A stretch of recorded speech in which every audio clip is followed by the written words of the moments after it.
evening, everyone. My name is Patrice Calamini, and my daughter Jamie was diagnosed with epilepsy at the age of 14. After high school, she went away to college, and that meant new surroundings, new friends, new schedules, new teachers, new doctors, new medications, and the constant fear of a seizure. Jamie loved to journal, and when she was in college, she went and she wrote a letter to her 14-year-old self about having epilepsy. I'd like to share that letter with you right now. Dear 14-year-old Jamie, it's been a week since you fell down the stairs after your first seizure. I know you're scared about what's to come, but even more scared about sharing fear. I want to let you know that it's not going to get easier. I'm sorry, it's just not. Starting now, your life is never going to be the same.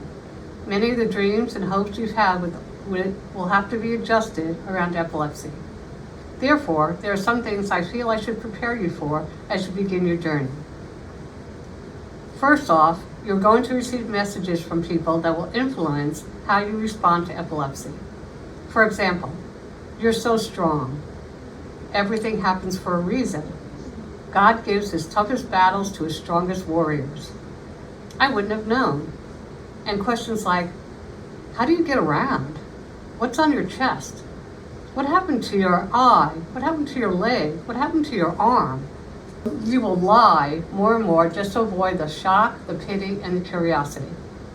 No matter how much you may strive to lie and put on that mask of normalcy, epilepsy will always be with you. No matter how hard you try to eliminate it, it will show up unexpectedly while trying to convince you it was you who invited it there. Epilepsy will work hard to inflict pain, bruises, burns, and scars on all parts of your body. But the worst scars will be on your heart. You'll never forget the images of waking up to dozens of people staring at you like an animal in a cage. You'll never forget the jokes made about seizures.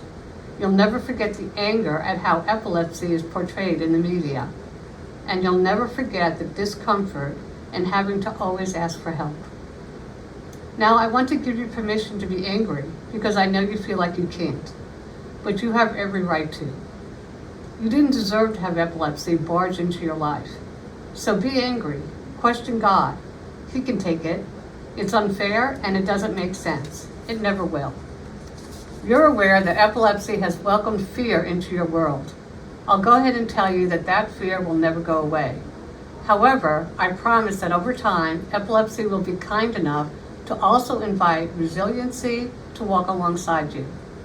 This is a powerful force that will grow stronger every day. This journey is not for the faint of heart, but there will be a point when you look back and are amazed by the life you lived. It's the one that many will not know and none will understand. I hope that at some point in time, you can find peace in the presence of epilepsy. Not necessarily friendship, not a battle, but just acceptance. And I hope that in that peace and acceptance, you no longer feel the need to wear a mask of normalcy. I hope in acceptance, you and epilepsy can write your own story. After Jamie wrote this letter, she actually joined an online support group through the Epilepsy Foundation for college students that were dealing with epilepsy. And through that support group, it changed how she looked at her condition. That support group gave her incredible hope and strength because she was with people who were just like her that were making it work with epilepsy. On March 26, 2019, Jamie posted the following on Facebook. It was the first time she went public about her epilepsy. March 26th is National Epilepsy Awareness Day. And this is what Jamie wrote. Today is Purple Day. And no, not Wildcat purple. Jamie's college color was purple, but Epilepsy Awareness Purple. Many of you know that epilepsy has been something I've carried with me for many years. Although it isn't something that I believe makes up the whole story, it has definitely influenced who I am and how I see the world. There have been many difficult, heartbreaking days, but the fact that I wake up every morning alive is a gift and makes so many days really wonderful. But this post isn't just about me.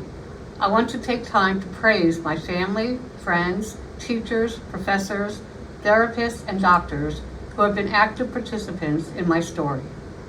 Y'all don't know how grateful I am that you didn't see epilepsy as scary, burdensome, or helpless.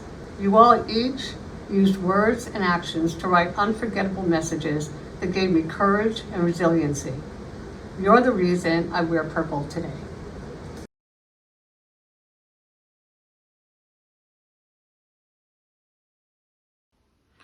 Good evening, everybody. My name is Morris Denton. I'm one of the founders and the CEO of Texas Original Compassionate Cultivation.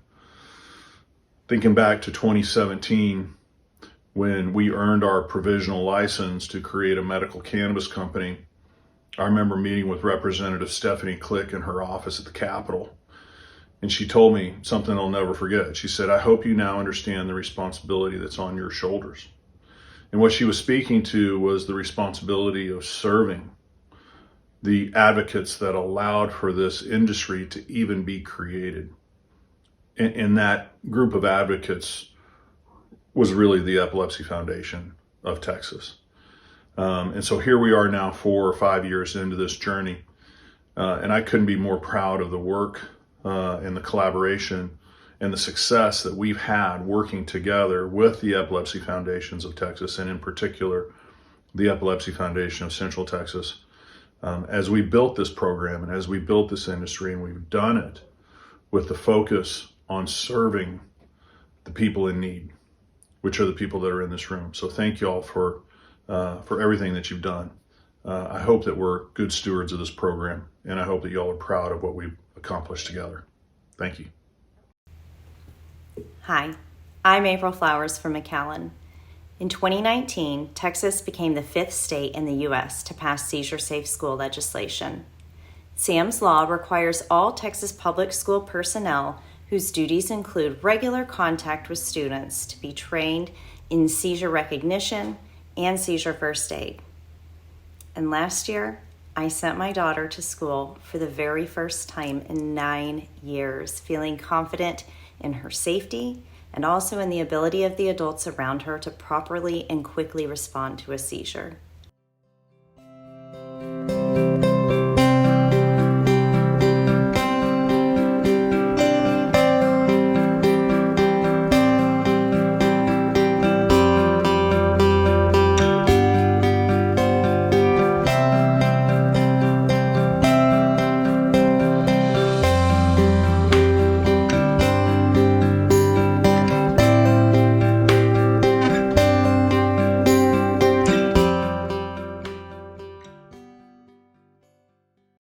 Hi, my name is Freeman Dando and I'm 16 years old.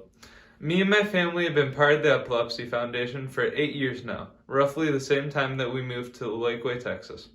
One of my favorite parts about the Epilepsy Foundation is that I'm able to go to Camp Brainstorm. There I'm able to sleep over for a week and do fun activities, make new friends, and just be a kid for once. I absolutely love watching the kids have fun, and they get to be kids in an environment where they don't have to worry, and that having a seizure isn't the worst thing that can happen. And I think there's so much power in that. And when they can see other kids have seizures and bounce right back and then go back to doing the activity they were doing in that safe space, I think it just brings such a peace about being able to do anything and everything you want to be able to that you may not normally. Hi, my name is Lily Flowers. My favorite thing about Camp Brainstorm is probably getting to see everyone again. I mean, we live in total different parts of Texas, but when we get to go to Camp Brainstorm, it's practically like seeing lost family all over again. I mean, I love my friends, I love seeing them, and when you're there, you get to do, anything, really, anything you want.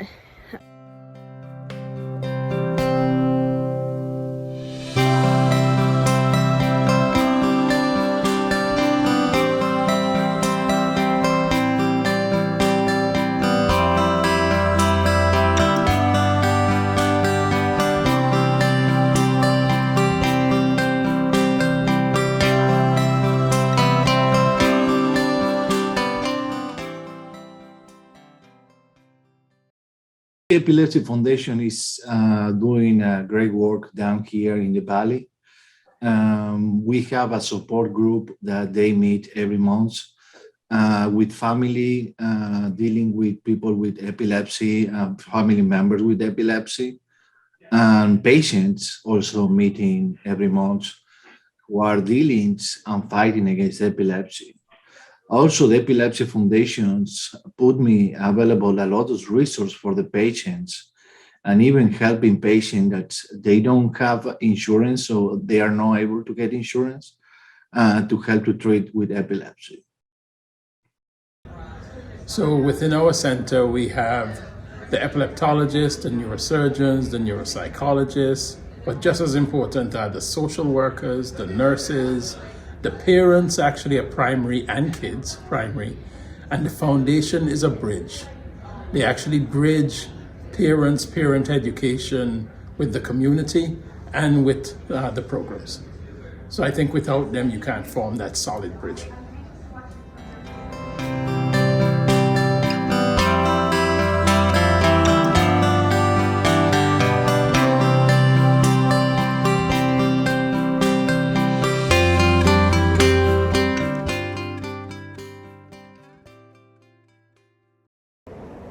Hello, my name is Cindy Rosales, and I have the pleasure and privilege of being the CEO of the Epilepsy Foundation of Central and South Texas. As I think back through the journey of almost 30 years, I recall the very humble beginnings and all of the interesting and exciting and very unusual things that we have done to get us to where we are today. Fun fact, many of you probably do not know that early on I sold our family aquarium to help pay our phone bill. Yeah, that's true. And that was a fun thing to have to explain to the children. But it was a great thing for my husband because it meant no more aquarium needed to be cleaned. We have been a significant presence in the lives of nearly 160,000 people who have epilepsy in Central and South Texas. I want to thank each and every one of you for being with us on this journey. It means so much to all of us, and we couldn't do it without you. Thank you. We greatly appreciate you.